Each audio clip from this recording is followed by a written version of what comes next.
Jason, today's episode of the Lee's Summit Town Hall podcast is brought to the good people by Budget Blinds of Lee's Summit.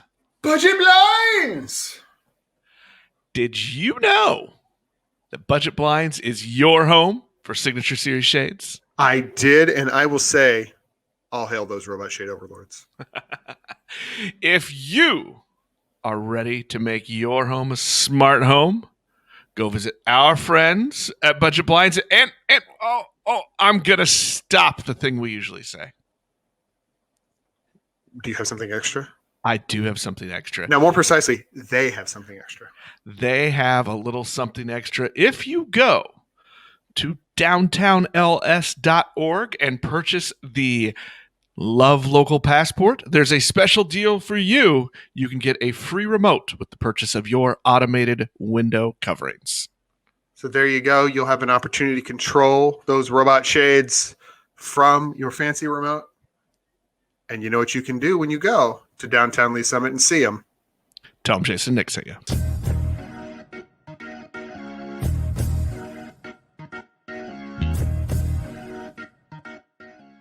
Hello again, and welcome to Lee Summit Town Hall, a weekly podcast about what you can do to make a difference. I am Jason Norbury, and as always, I'm joined by a man whose house is currently as leaky as the Chiefs' offensive line. It is Nick Parker, too soon. the publisher of LinkedIn Too Summit. soon.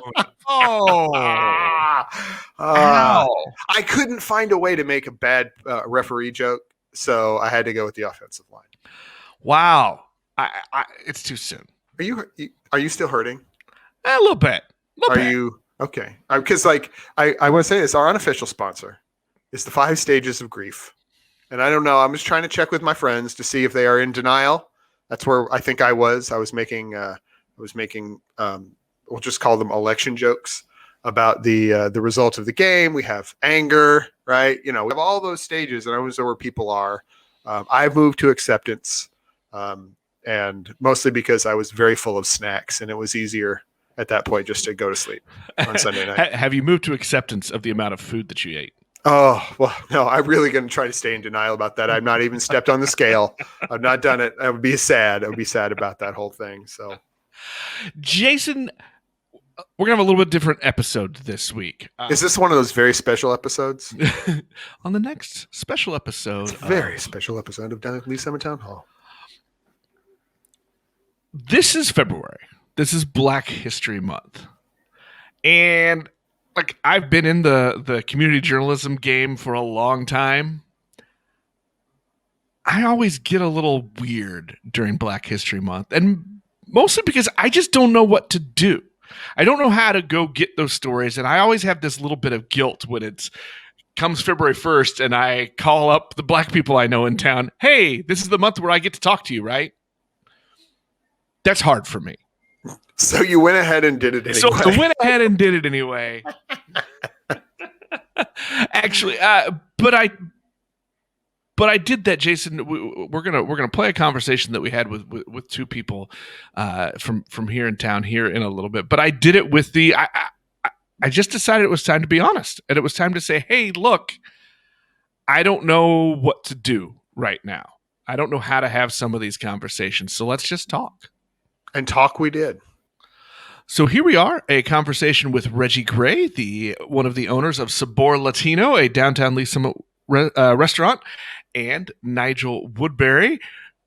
Probably if you hang out downtown or if you go to any of the local breweries around Kansas City, you know who Nigel is. He's also the host of a podcast, Beers with Nigel. I happen to know a little something about that podcast. But here's our conversation with them about race, about diversity, and about Black History Month, and the things maybe that we should be talking about right here in our community. Welcome to the podcast, Reggie Gray and Nigel Woodberry, 2 Lee Summit residents, a business owner, and Nigel, the ambassador extraordinaire of all things craft beer, downtown Lee Summit, and a podcast host. Welcome, guys. Hey. Hello. I called you here, and look, I told you I was going to do this in the beginning, but this is going to be my kind of, I'm going to be totally honest. I'm calling some of my Black friends Yeah. This is Black History Month, and throughout my career in local community journalism, I've always struggled a little bit when it came to Black History Month and how to cover it. And some of that is, I'm going to say, even vanity. I don't know how to go do these stories and not look like I'm doing it just because I'm supposed to. And I'm a privileged white guy living in a privileged town. So I am probably not the guy that should be talking about Black history and should be leading discussions on all of the various issues related to race and diversity. So I'm calling you guys. I want to talk a little bit about what is it like to be Black in our community, to be a Black business owner. Nigel, you and I host and produce a podcast together called Beers with Nigel. You talk all the time about. I'm listening to plug number one. Hey, look, always be branding. But you talk all the time about broadening the audience, about not just getting more Black people drinking beer, but into the industry itself. Brewers and servers and everything involved in the industry. So I called you guys with a purpose. But what should we be talking about? How should somebody like me approach these topics without it being just obligatory? Well, I suppose Go for it. Go for it, Nigel. Yeah. Somebody has to start. The interesting thing about Black History Month is, some people were like, "Oh, what about white history? What about this history? What about that history?" Right?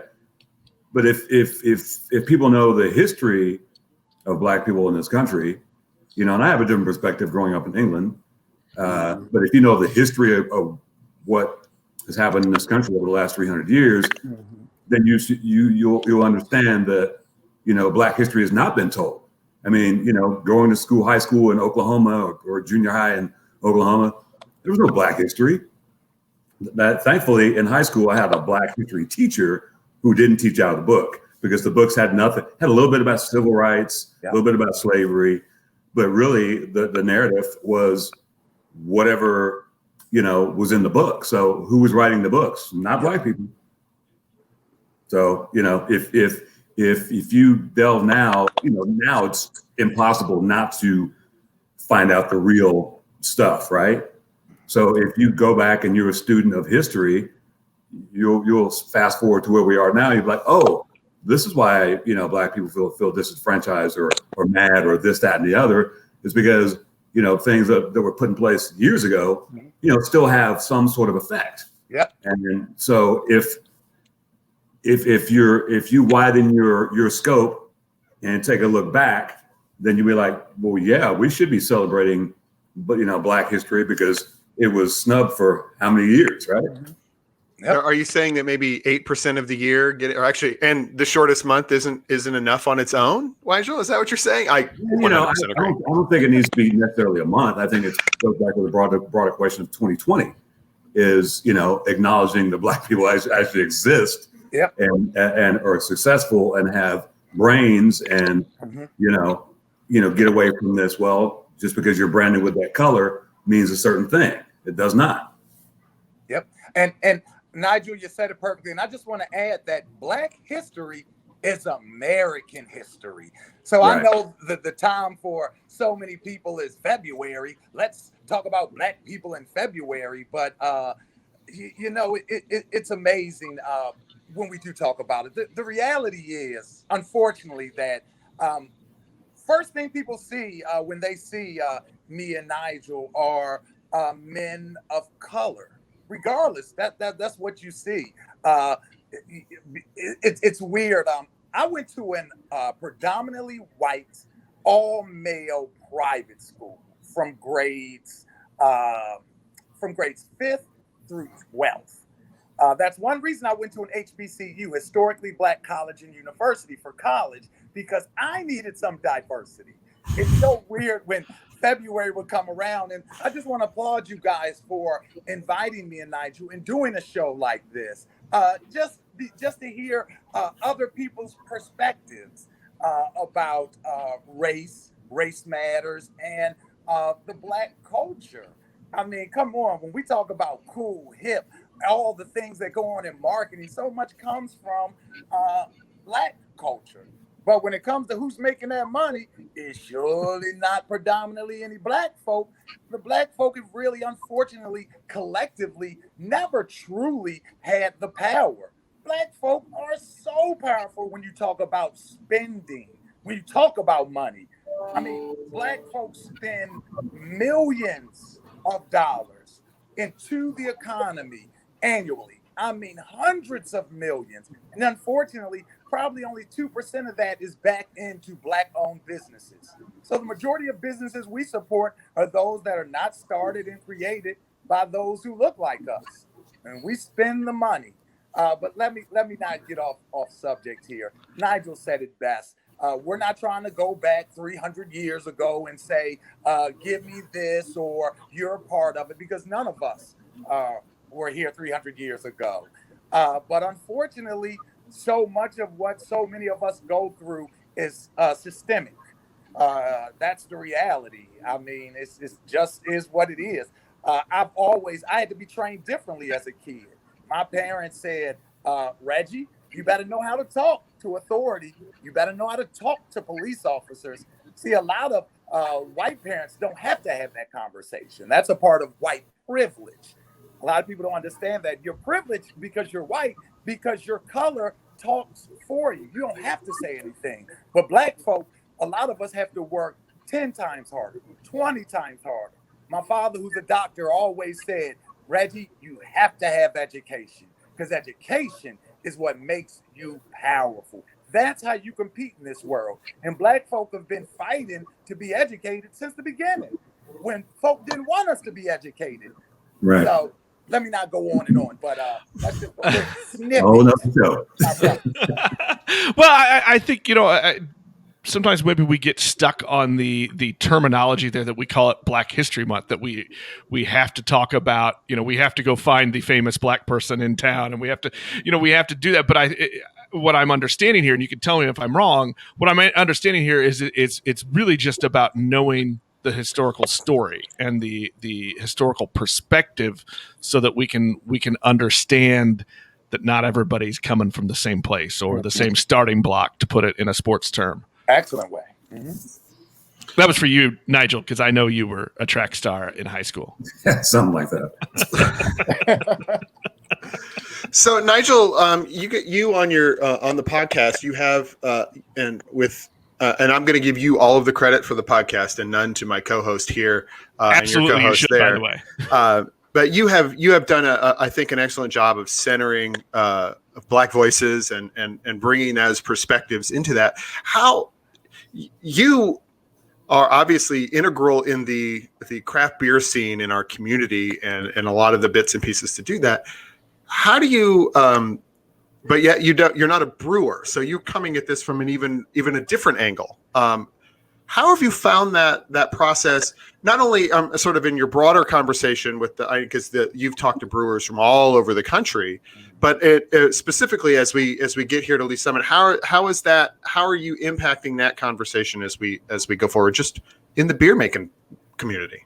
Well, as we talk about on the podcast, I grew up in England, so I have a totally different perspective than Reggie. I didn't really. I grew up in London, where it was multicultural. So, I grew up around black people, white people. Then we moved to Ipswich before I came to the States, which is, 90% white. So I have a totally different perspective. But it was when I was growing up in England, it was never, the color was never an issue. It wasn't an issue till I came to the States, as a 12-year-old. And that's when I realized, I was like, oh, this is a thing over here. I mean, let's keep it real. We came from England and we went to Oklahoma City, and that's a strong culture shock. Yeah, it is. Right. So what we knew of Oklahoma was cowboys and Indians, right? And one of the things that my brother and I talked about recently was like the first thing that I noticed, there was a restaurant called Sambo's. Oh, and yeah. Sambo was a big racial slur in England, not the N-word. It was Sambo. But I didn't experience that much. And it wasn't until I came to the States, I'm like, oh, so, when it comes to, I don't have any problem going into white spaces or black spaces or whatever spaces. because I grew up around a little bit of everything. Different parts of my life, there's different people, there's different cultures. Hell, some of my best friends in high school, I grew up eating kimchi at a Korean family's house. You know what I'm saying? Or I'd go down the street. My other homeboy was Vietnamese. So we never really, we always had just a diverse group of people, growing up. And so for me now being an adult, I don't, I can go into any space and not feel comfortable. And, we talk about this on the podcast because we have diverse, voices on there. And, if you grew up in this country, depending on what part of the country you grew up in, you might not be comfortable going to some place where there's not somebody that looks like you. Yeah. And that goes for white people as well. Yeah. So, so it's for me, it's a personal thing and maybe a personal choice. Maybe I will notice that, wow, I'm the only brother up in here, but is that going to make me leave? Absolutely not. Well, that was the question I wanted to ask, and I don't think I've asked you this before when we've had these discussions, though, because of your personality and your perspective. You don't mind walking in anywhere. I mean, you are a personality that will make friends and deal with stuff anywhere you go. But don't you still notice? Oh, absolutely. Yeah, I totally notice. I mean, my day job, sometimes I look, I'm like, wow, there is no diversity here. Maybe that's the thing that drives me, being in the beer community. I'm like, okay, how do we, like our friend Afro Beer Chick talked about, 2020 was, we talked about it. 2021 is let's be about it. So how do we, go and get other people to understand this is the thing in their community? Because, on the beer front, there's some shirts out there. Black people like beer, so and to the average person, that may not be the average worst white person. That may not be something they ever think about because that's not something they have to think about. So I think sometimes whether it be women or people of color that may come to a brewery, people are a little surprised. And for my money, if I work at 3 breweries. If somebody of color comes in there, I'm going to show them some love and let them know, hey, you're welcome. Yeah. I'm going to let them know that I'm glad you're here, and this is a safe space. All right, so Rich, go ahead. Sorry, you're talking, not me. That's better. No, I'm sorry, my brother. And I just wanted to say is that people that are in similar situations like Nigel, that's what makes Nigel special and important beyond belief, because perception is reality. Being able to see someone who looks like me, who's in a different field where there are not a lot of people who look like us. Because craft beer, come on now, just me being, I don't want to say naive, I'm not thinking of a whole lot of African Americans who are drawn to craft beer. But guess what? Hearing Nigel talk about it, guess what? It makes me more intrigued. So that's why it's so important for folk like Nigel and even myself to speak positively about the things that we do and we're good at. I know you know this, Nick, but I've been a professional magician. Now, I don't perform anymore, but I was pretty huge for about 10 to 15 years. And when most people hear of magicians, they aren't thinking of a brother. The stereotype is an old white man, gray hair, with a rabbit out of a hat. That's the stereotype. So it did so much for me when I could perform in urban communities. Why? Right. Because so many kids could see somebody who looks like them doing something different and something positive. In the urban core, come on, every kid wants to be what? A basketball player, an athlete, an actor. Those are the stereotypes so many of the people who look like us are drawn to. They don't want to be doctors, lawyers, business owners. So when they can see someone doing something different, like me and Nigel, I think it's amazing. So I just wanted to throw that out there. So I love what Nigel is doing. And Nigel, you're a smart guy, so I know you know this. You're making a huge impact just through representation and what you're doing. But I'll add to that. I had a television career, And the reason I got into TV, I saw this brother in Oklahoma City that was a sports anchor. And I was like, oh, I didn't know black people could do this. Yeah. You know what I'm saying? It was one of those things. And then you go on a field trip to a TV station, you see this guy, you're like, oh man, this is cool. That's really how I really got into it. I saw somebody that I could kind of, I'm like, oh, I could do that. Yeah. At one point, my goal was to be on ESPN. That was my big goal, right? But it was based on this guy that I watched on CNN that was in the 80s that was so good at what he did. And you didn't see many, black sportscasters. Yeah. And I was like, oh, that's that. If I'm going to emulate somebody, I'm going to emulate him. And when I did it, because I didn't get the ESPN, obviously, but, I was a sports anchor, but I modeled my game after what he was, So, to your point, yeah, when you see somebody that does that, you're like, wow, I didn't even think that was a possibility, because I didn't know television was a possibility. Never thought of it. What I'm struck. Oh, go ahead, Nick. I'm sorry. I just got to bring this up. Nigel made me think of it. So why do you think Black Panther was so huge to tens of millions of African Americans worldwide? Because it was really one of the first movies that showed a majority cast of people who looked like me and Nigel, who were strong, powerful, who were the superheroes. See, right. That's really nothing that special to our white brothers and sisters, because y'all been the excuse my language, y'all been the shit since it started. But to see now you've got to make, you're going to make Nick edit now. That's awesome. So I appreciate you. No, you're fine, Reggie. You're fine. No, I'll say that there's a little TikTok or whatever video of someone standing, a black man standing in front of a Black Panther poster and said something to the effect of, "This is what white people get to feel like all the time."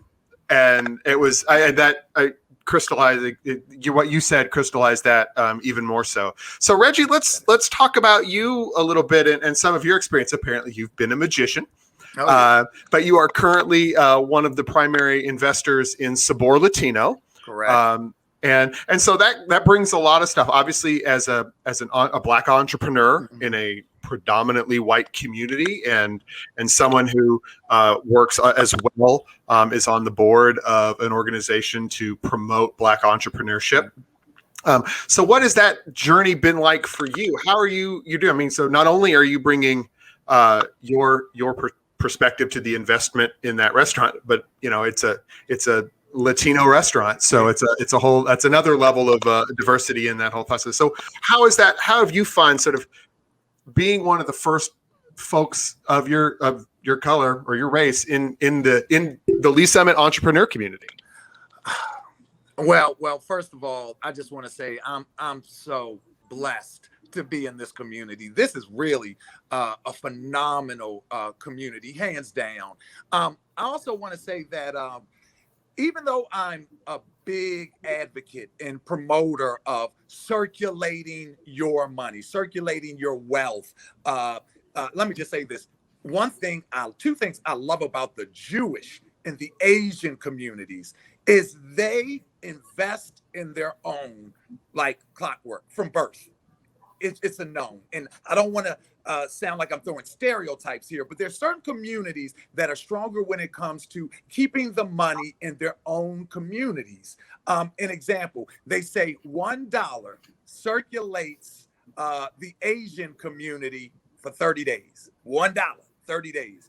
$1 circulates the Jewish community, I think it was like 23 days. The Hispanic community, like 17 days. The Black community, $1 circulates the Black community for 6 hours.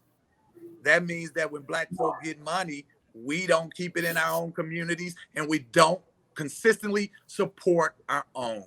So that's one reason I'm so big into, it doesn't matter what color you are. I circulate my money with all different races and people I support. And let me just say this too.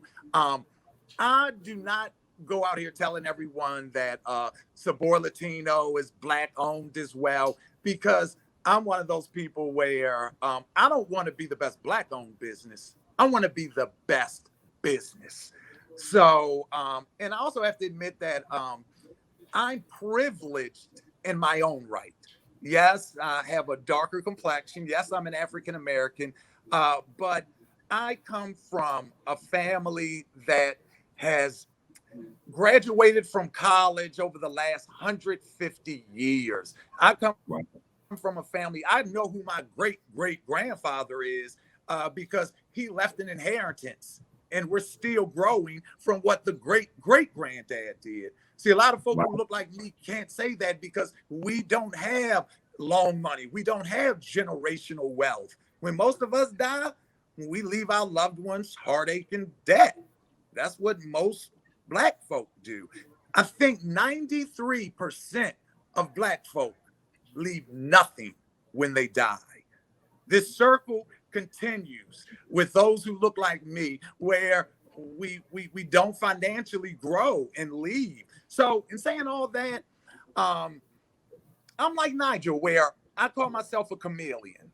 I'm one of these guys where no matter where you put me at, I'll survive because I don't look at color in that regard. I believe in folk, they keep their word, I build relationships, and I grow. That's how I'm about. So, Lee Summit's been easy because it's a lot of good people. Yes, I've met some Right. ignorant folk, but the ignorant folk, I'm quick to brush them off and I move on. See how fast this podcast ends when he finds out who the ignorant folk are over here. So Yeah, he's done with us. Well, you just talked about you do come from privilege. I don't think the first time we met, you gave a speech about that, and I loved how you flipped the word around. You are also successful, and I think what I'm struck most about this conversation so far, look, I'm a marginally successful business owner. But all of the things you're still saying, whether, all of the things that you believe, is you're still saying, though, that there's a lot of pressure on yourself to be a role model. To, you just said how great it was to see Black Panther, or to see Nigel, you saw another Black sportscaster. But then you went on, and it was like you were still putting that pressure on yourself to set that example for the next kid. And that's something I never have to think about. I mean, sure, I want to be an example for my son, but we all know he needs to be modeled after his mother. I have to agree with that. But I mean, don't think that's pressure. Do you not put pressure on yourself for that? I don't think it's pressure. I think you just, if you have that certain mindset, and again, success is relative to whatever you decide it's going to be, and you carry yourself in a certain way, people of whatever color are going to see what you do. I influence people not because I'm trying to influence people. I'm just, Nick, we know the rules. Rule number 1, don't die. We all know what rule number 2 is, right? You cover that one. Don't be a jerk. Yeah, that's the G-rated version of it. But you just carry yourself a certain way, and people see that. You don't have to say anything. What's the old phrase, Reggie? Don't talk about it. Be about it. Be about it. Come on, Nigel. You know it. Yeah. It's I don't find pressure in that. I do what I do, and I try to do it well. And I could, your kids are probably your number one audience, but I like my daughter was over here yesterday, and we sat down and had a serious, heady conversation. And she's 19, and she's taking it all in. But that's based on her watching me over the years, or my sons watch me over the years, present myself in a certain way, right? So I don't, you never know who you're affecting, right? Mm-hmm. So I like to carry myself that way, because what they say, you never know who's watching. Yeah. And I just have to say this real quickly. Nigel is a good example of the stereotype that Black don't crack. Nigel got a 19-year-old daughter and look young and good. So just want to throw that out there. That is a stereotype, by the way. Yeah. Do you agree with that it's not a pressure? Was I reading too much into that? It's weird. I think I think that's relative. We're all different. Some of us put unnecessary pressures on ourselves. My wife says I need to go get counseling because I put so much pressure on me because of my upbringing and the father I had in my life. And, you know, I will say this. Being a part of the Black Privilege organization opened my eyes up because to an extent, I was blinded in my own privilege. And Nick, I think you started to talk a little bit about privilege. And what I mean when I talk about privilege in this regard is that starting line. And, you know, they'll say, do you have two parents in the household? Okay, you're here. What type of school did you go to? This and that. And some people do start further ahead because of their upbringing. Nobody can control the family they're born into. But I feel like Black privilege taught me that the majority of folk who share this complexion, we have it really hard. And I'm the type of person where I don't like to give excuses, but if you really understand Black history and the history of our people and the struggle, oh my goodness. I mean, we still have so far to go. So I'll say I put a little pressure on myself that I want to make sure that I'm the best representation of myself and of a Black man, meaning that I want to make sure that when I'm out, I speak well, I'm confident, I'm educated. Nick, I think I told you about this one incident that happened where I live at. Now, I do not have a lot of money. I'm blessed that when we moved to Lee Summit, we moved close to my in-laws who stay in Lakewood. And we were doing some work on our back deck after we moved in. And a neighbor basically came up to me and said, "Hey, how you doing?" And basically asked me if I was doing the job. And when I told him I wasn't the worker, he asked me if I was renting the house. And I politely asked him, I said, "Sir, if I was a white guy, would you have asked me if I was renting the house?" And to my surprise, he admitted that he wouldn't have asked me that if I was a white guy. And then we started to have a good conversation. So I'm not the one who's about to beat up folk because we all have our own ways why we think the way we think. I just want to be able to have the dialogue and discuss it and help people understand why I think the way I think. So to this day, me and the guy wave to each other, and I think he'll never come at another Black man like that again.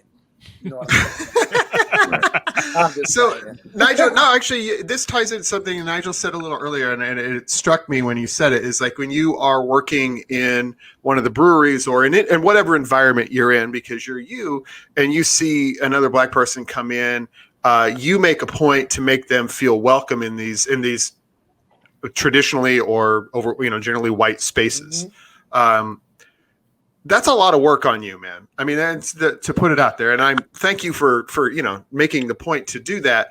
But if you and 50 other white people are in a bar and another Black person walks in, the burden shouldn't be on just you to make that person feel welcome. The rest of us out here should carry some of that and do that. So what are, for those of us who want to try to do something, and I think, you guys talk about it, you're in the spaces you're in, and your presence kind of brings, you guys carry a lot of weight when you are in there by the dint of your personalities, your histories, your interests, and who you are. But what are all the white people around you should be doing to help make more Black or African American or whomever feel welcome in these spaces as we go forward? That's that question, is like, because it seems to me like we can't say, well, Reggie and Nigel are on it, we're good. That sounds like, oh, we already had Black History Month, right? That's the same. That's right. The same argument. I think it really depends on the person who's working there, because not everybody's comfortable. Yeah. Or everybody, like Reggie said, everybody thinks a certain way. I don't think the onus is on me, but I don't think there's any pressure. And unfortunately, in Kansas City, it doesn't happen very often. I can count on maybe two hands that out of the 3 breweries that I work at that you've had somebody of color come in there. So it doesn't happen that often. So I guess that makes it easier because I'm like, okay, well, hey, what's going on or whatever. But unfortunately, it doesn't happen like that. And Nick and I always ask that question to our guests on the other podcast that we won't name. It's okay. No more plugs is fine. No more plugs. We've asked that question to brewers, drinkers, journalists, writers, and it's a tough question when you're not of color. Not some of them are very, shout out to one of our guests from England, Melissa Cole. She cut to the chase and was like, yeah, we should be doing it and making it a point to do it. Right. And, she's a white woman, but not every guest has said that. I mean, there's been a couple of moments where we've hit them with that question and, they stumbled all over it. We weren't trying to make them feel uncomfortable. But again, we can count on one hand the people that were ready to answer that question. Oh yeah, and it's and the one thing we talk about the beer community, it's not white because it's racist. That's not it. Yeah. It's about education and letting people know what's in their community. We can go to Atlanta, Georgia right now, and there's 6 or 7 Black-owned breweries, and most of their clientele is Black. Yeah. Or even Los Angeles, or even different cities that have less minority representation than Kansas City. Because let's keep it real. Kansas City is about 28% Black. Yeah.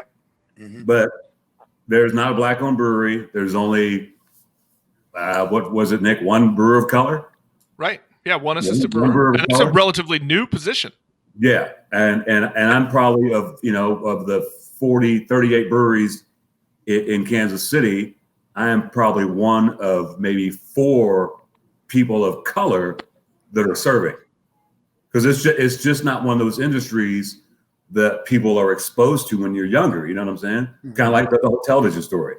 You watch television, but as a kid, you never think, it's kind of a magic box, right? Mm-hmm. You don't think you can do that, but when you actually go someplace and you see it live, you're like, wow. And one of our guests was, he talked about, educating, women, minorities, LBG, whoever, in not just the brewing part or the serving part, but there's so many other facets of the brew industry that people can do. But unless how do you find out? And so part of the onus, I think, is on brewers. But as we talk about all the time on the podcast, is that most of the breweries, the ones in Lee Summit, they're struggling to keep afloat. It's the one where I work in Blue Springs, it's owned by 2 people, and they're always there. So it's the balance of running a business, but at the same time trying to increase the diversity of it at the same time. So it's a hard question. Yeah. Well, let's keep talking a little bit about that action. And Nigel, you brought up, I think it was Afro Beer Chick I first saw putting it out on that Twitter, and the beer Twitter community is huge, crazy, active. But where she said that 2020 was about giving voice, 21, let's make that about action. So right. Jason and I started this podcast about 4.5 years ago. We wanted to make it a place for conversations that need to happen in our Lee Summit community, or that are happening. What should we be talking about? How do we have these conversations? How do we facilitate them and encourage more of them, so that perspectives can be shared and understood, and other people can say, "Hey, there is a Black business owner. I could be that." Can I just say this? Do it. Y'all are doing it now, and that's what excites me. And it may not be talking about something specific to the community, but it's about bringing Black voices on that and that you trust and that you're comfortable with, to hear different perspectives. That's what it's about, because guess what? Someone is going to watch this that does not think like we think, but after they're done, they're going to think a little differently. I think that's where it starts, is just having the conversation. Just like the gentleman who I had the conversation with in my home. It's conversation. And it has to start somewhere. And I just applaud you guys for inviting. I know Nigel's already in the podcast thing doing it big, but I just applaud you all for, for bringing us on today, because this is what it's about, just to talk. So, should there be action beyond that? Of course there should, but I'll say this. Where I'm at when it comes to action is just everyone circulating your money. I'm not saying spend all your money with a Black-owned business, but I'm going to say if you have one or two people that you know of color who have a business and they provide a great product or a great service, support them. Support them once a month, once a quarter. Same goes for your white brother and sister, you're Jewish, you're Asian, but don't forget the African Americans, because that's one thing that our community struggles with. Our business community is, the lack of support. And I always say this: we have to do better ourselves, Black folk. We have to support our own better than we've done. But I open that to everyone. I just think we all have to find that one or two Black-owned businesses we like and show them some love. And there are more ways to show love than just spending money. You can show love with a shout out on social media, by giving their business card to someone. So many ways to show love. So that's where I'm at. That's where it is. You got to spread the word about good people and good businesses. And I think the beer community is good at that, because a new brewery opens, people go. The beer community is very, very cool like that. They don't care. Even the beer ain't that great. If it's new and it's in the beer community, people are going to support it. It's kind of a model for what the rest of other businesses could do. Because again, think about the pandemic. Not one brewery in Kansas City closed. Not one brewery in Kansas City closed. And there's still a 50% capacity.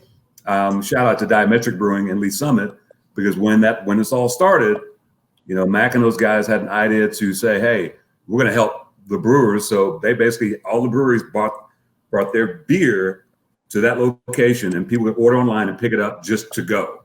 Wow. And it started out with like 7 breweries. After the 6 or 7 event, it was like, I don't know, 27, 30 breweries. I know on one of those last ones, between all those breweries on that one day event, it was like $175,000 in beer that was sold. Wow. And that was just for Nigel. They're good. And I did get some free beer, Nigel. But to your point, Reggie, yeah, that's the way. I think some of these, we should be for all businesses. Hey, let's support the small, the big, because ultimately that dollar gets. I'd be curious to know what how many times the beer community dollar goes around, because I got friends who go to breweries every weekend, different ones, just to show love. You know what I'm saying? So, Nigel, let me ask you this real quickly. So, to your knowledge, are there any Black-owned breweries in our area? Not just Lee Summit, the greater Kansas City. I can't think of one in Kansas City. There's not. There's 2 female-owned, which is better than most cities. In the beer community, it's 1% of 7,000 breweries in the country are minority-owned. That's it. Yeah, well, that makes Nigel. Is that, if you don't mind me asking, would you say is that one of your future goals? Is to possibly own a brewery, or something in the business? I don't know about owning. I certainly I'm not going to brew, but Nigel's more on the consumption. He's on the consumption end of the business. Yeah. I've already mastered that. The consumption side, I've got a plaque and everything. You know what I'm saying? Yeah. But somehow to at least facilitate, what all my brewer friends want, some diversity, because ultimately, you're missing money. Mm-hmm. You're hitting a small percentage of Kansas City, and there's this whole other group of people that being ignored. Yeah. So you're totally missing money. It's like I was watching something on PBS. And the guy that put the juice bar, the brother put the juice bar in Westport, where he has one on Truce now. Ruby Jean. Chris Good. Juice on Truce. Yeah. And somebody has to have the balls to go do something like that. Absolutely. Where the community is like, oh, this is something that's never happened here before, and then the community is like, oh, this actually is good. Yeah. We didn't know, but somebody presented it in front of them. And I guess Nick and I talk about this all the time. Boulevard is in a minority neighborhood, and they have done nothing with the cachet that they have. They've done nothing with it. Yep. And they've got money upon money to do anything they want, and they have done nothing. So and they've been there for 30 years. Yep. That's the Latino community forever.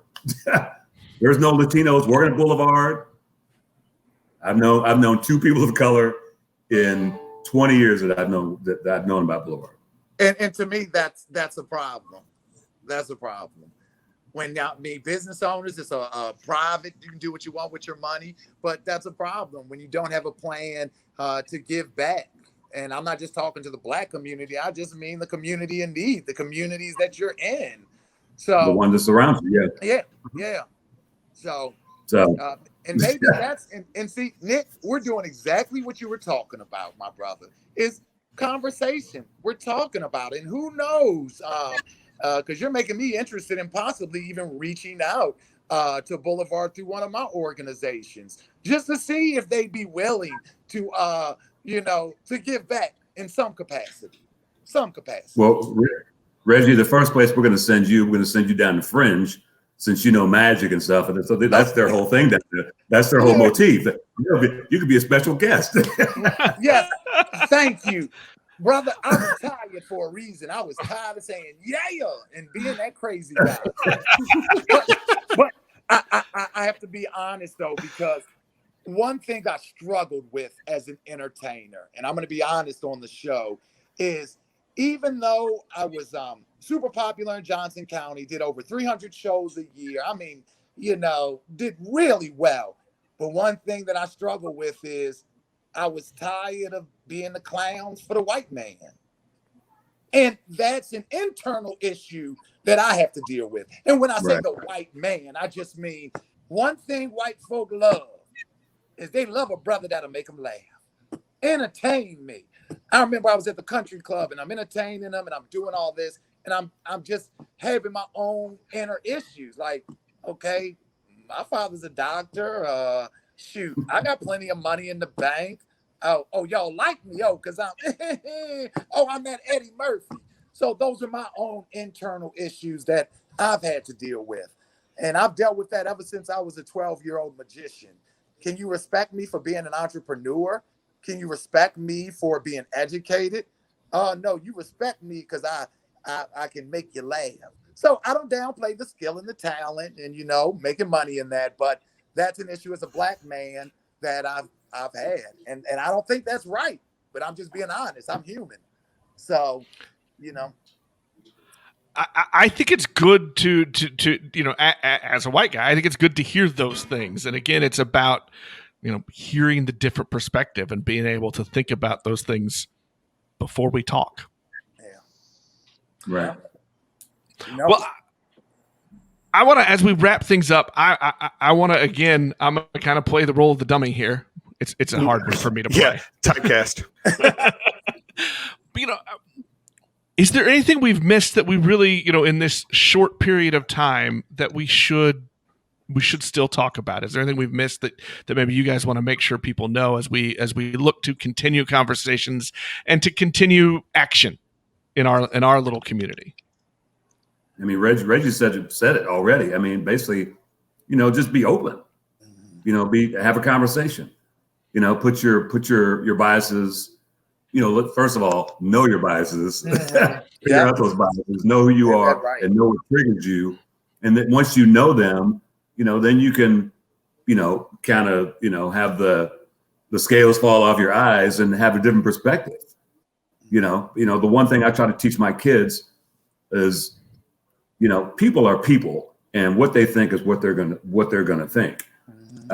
It's not your job to worry about that. Yeah. Your job is to be, in this world, is to be present and to be open to, because we all have our biases, right? Whether we admit them or not, we have certain situations where we're like, you know what I'm saying? Knowing yourself and then being open to others and accept them wherever they are. One of the things I was talking to my daughter about, like, if a person's racist, I don't care. You can be racist. That's your choice. That takes some effort to be that. It's another thing to have bias and you just have some bias you don't know about. It's another thing to out and out just hate whoever. You know what I'm saying? That takes effort. Who wants to? That's a hard life. I don't want to do. I want to make life a little more easier than that. We got enough, stuff in our lives and have to worry about.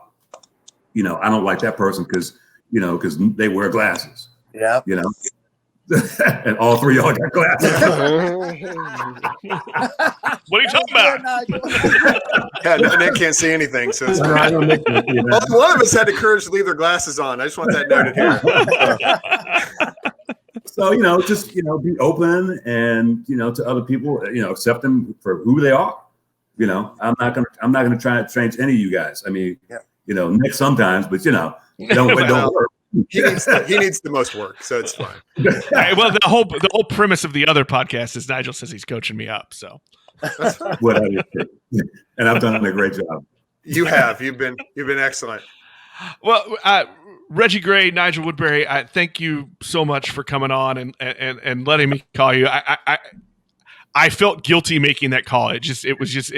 I really struggle with this topic every single year, and because I want these conversations to be authentic and not obligatory, and I think that's my own struggle with it. So thank you both very much. I just want to say, not only do I appreciate your honesty, I appreciate you guys' platform.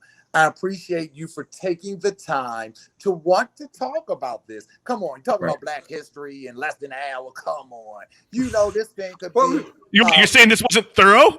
We didn't cover the whole thing. We need 300 years. Come on, man. But that's a lot of episodes. Yeah, I just want to applaud you guys and say thank you for being a voice. And thank you for allowing me and Nigel to come and talk a little bit more about our Black history and our beliefs, and keep up the great work. So, anybody who sees me and Nigel out there in Lee Summit, come and talk to us and get to know us, because I'm just meeting Nigel and I'm already to learn more about craft beer and what we can do to take over another market. Yeah. Hey, let's do it. Well, I'm going to flip the script. Nigel, where can people find your podcast, Beers with Nigel? Do it. beerswithnigel.com, Spotify, Apple Podcasts, YouTube, Vimeo, Facebook. That's the video version, which is quite interesting, right, Nick? So interesting is a good word. If you want to hear and see the shenanigans. I was tuning in myself. And